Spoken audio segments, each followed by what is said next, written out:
I'm reminded of Joseph's story when he was 17 years old. He was sold by his brothers. He was betrayed by his brothers.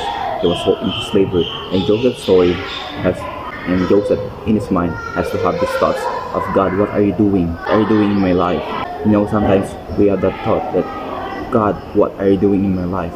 But over and over again, in Joseph's story, there is only one thing, and that one thing is that he trusts God, he trusts God, he trusts God. You see, God knew what his story was going to be, but Joseph didn't. God knew 13 years later he was going to be the second in command in Egypt, but Joseph didn't.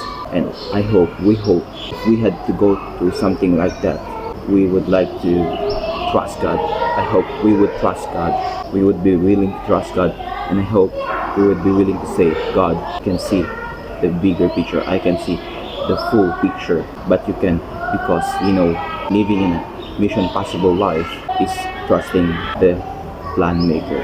God is the architect. God is the engineer of our lives. And sometimes we are the construction worker, but all along He is beyond and behind the construction. He is the ultimate construction worker of our life. And sometimes we need to trust God's plan for us. Do you trust God's plan for you?